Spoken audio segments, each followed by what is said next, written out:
And let's go now to David Stern for the first selection of 1992. With the first pick in the 1992 NBA Draft, the Orlando Magic selects Shaquille O'Neal from Louisiana State University.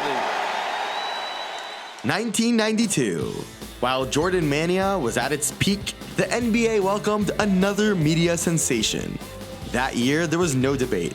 The best player of the draft was the phenomenon Shaquille O'Neal. The least we can say is that the predictions were spot on.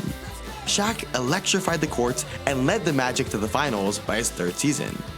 The second pick in the 1992 NBA Draft, another phenomenal center, Alonzo Mourning. Named Defensive Player of the Year twice and selected 7 times to the NBA All-Star Game, Mourning is a legend at his position. At third, Minnesota went with Christian Laettner, a forward who had swept all collegiate awards and was the only amateur player on the 1992 Dream Team. While Shaquille O'Neal's dominance was expected, the future held a surprise no one could have predicted. Indeed, one previously unknown player ended up winning more titles than all the 1992 draft picks combined.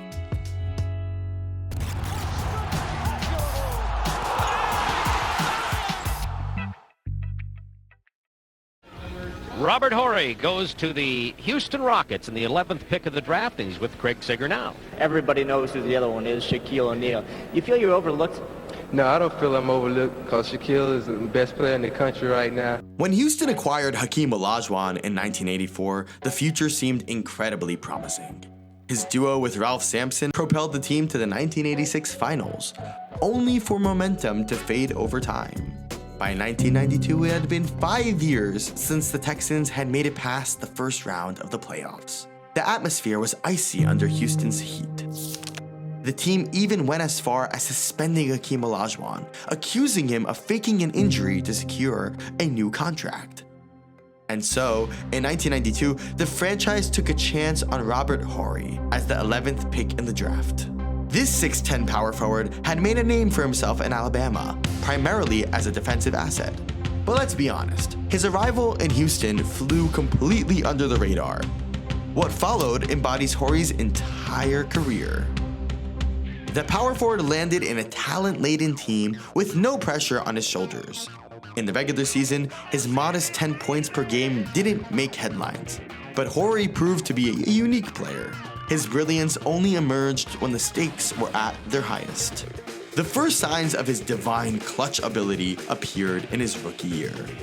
Game 7 of the 1993 semifinals against the Sonics. Horry hit a crucial shot late in the game to give his team the lead.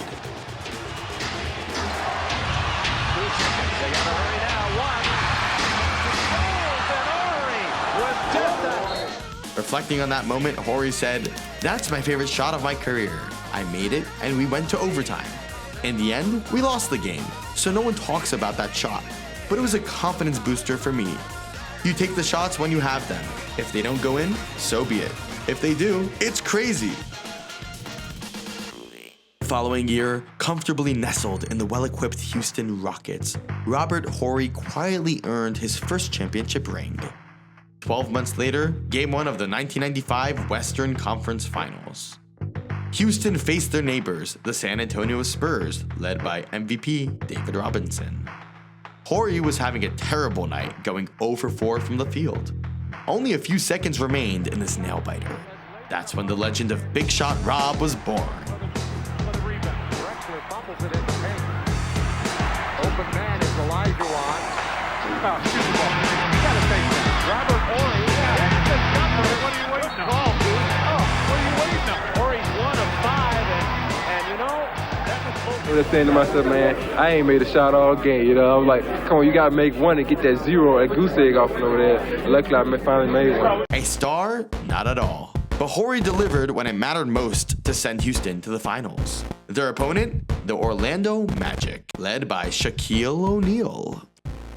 And then we played Orlando Magic, which we used to call America's team because it was Shaq, Penny, Nick Anderson, you know, D3. These guys on TV every freaking day. And we were never on TV, we were the defending champs, so it kind of made us mad. Game 3, the Rockets clung to a 1-point lead. Who would seal the big game? Big Shot Rob. Rockets using the clock. 6. Horry for 3. Robert Horry with the shot clock running down. Drills the three-pointer. 1995, Horry's third NBA season, already 2 titles in the bag. In 1996, the power forward moved to the Suns. But at the time, the Arizona team wasn't a serious title contender. And as you figured out, Robert Horry wasn't the type to thrive without being surrounded by greatness. One towel thrown at his coach Danny Ainge later, he continued his unique journey. In 1997, Horry joined the Los Angeles Lakers just as Shaq and Kobe were beginning to take off. The early days weren't easy, but Phil Jackson's arrival changed everything. Add 2 more rings to Robert Horry's collection. As usual, the player remained in the shadow of big names most of the time, but his flashes of brilliance were decisive in keeping the flame alive. 2001 Game 3 of the Finals against the Sixers.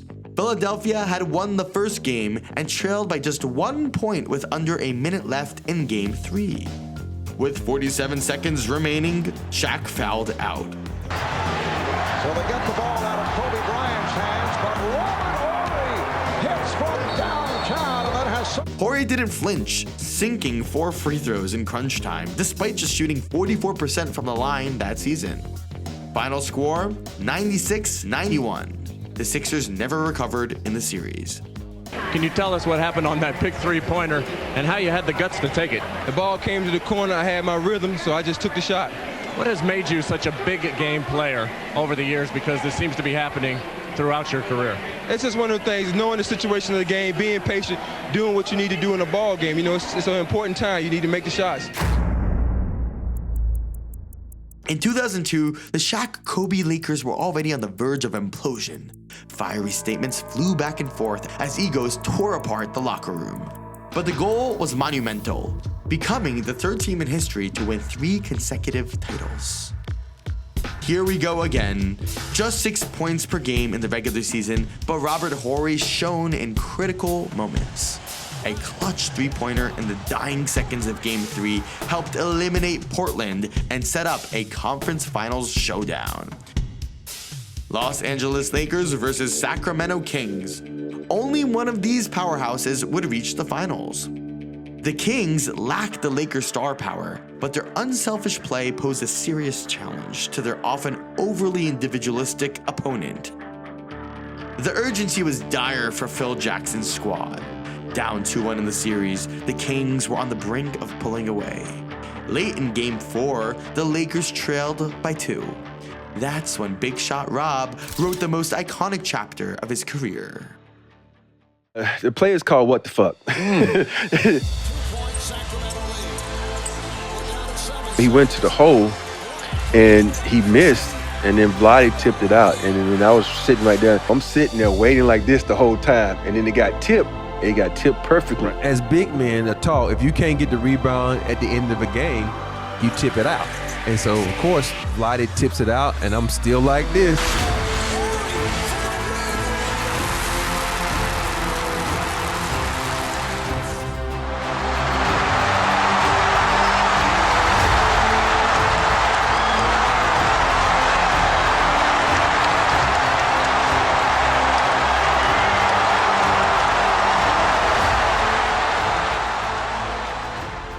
That's a big shot. I have to give him credit. That's a big-time player. But that was a lucky play. Everybody could make that shot. You know, that's last shot. It's just lucky shot. That's all. You don't need to have a skills or some, you know, in that kind of situation. You just throw it and if it goes in, goes in. Robert, Vlade was saying that it was basically just a luck shot. That situation, you just have to throw it up. Was it luck or was there more to it? It wasn't no luck shot. I've been doing that for all my career, so he should know. He better read a paper or something.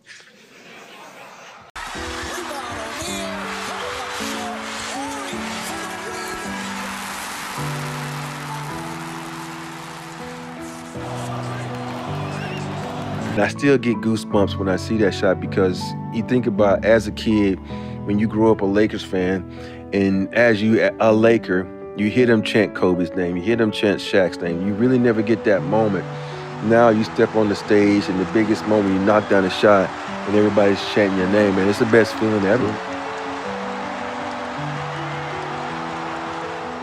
Ever feel any pressure in these situations? Me, no, I don't, because I've been through worse in my life. You know, with a sick daughter, you know, nothing like this can really pressure me, so I just go out and just play the game. Once again, Robert Horry entered the history books.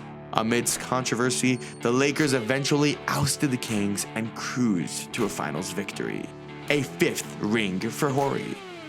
By 2003, the Lakers were spent. Horry sought sunnier skies. Where to? One of the greatest teams in history, the San Antonio Spurs. Yet again, Horry didn't just join a contender to ride the coattails of greatness. Game 5 of the 2005 finals, less than 10 seconds left. You know how the story goes. Here's Ginobili. To Horry for 3. Oh, unbelievable. This guy is off the charts.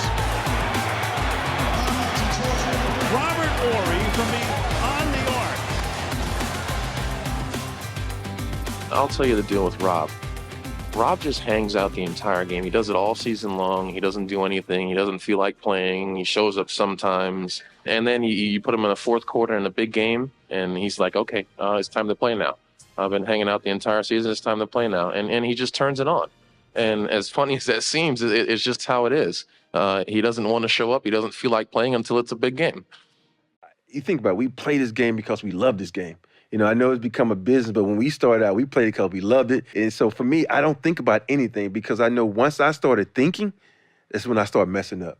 Because you tell so many people, like, you can go out and do a crazy dunk or something, and then you go into practice, man, do that dunk again. You can't do it because you got to think about it. Mm-hmm. But you can do it when you don't think. And that's how basketball players are. My best games are when I'm not thinking, I'm just playing and reacting. Robert Horry's career is one of the most unique ever. He averaged just 7 points per game, never made an All-Star appearance, and isn't in the Hall of Fame.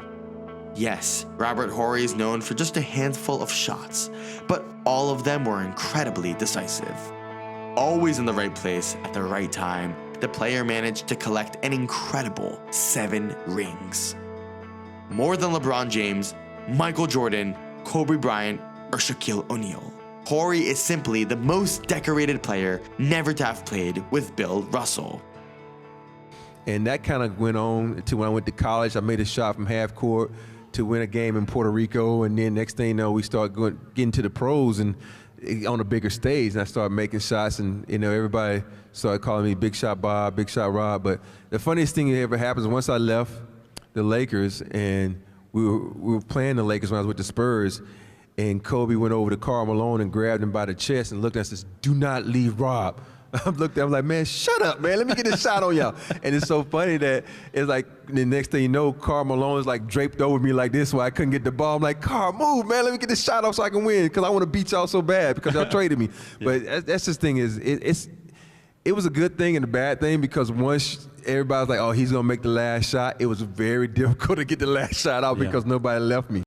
Invisible most of the time, the power forward always came alive in high-stakes moments. As Miles Davis once said, the key is not playing all the notes, but playing the right ones.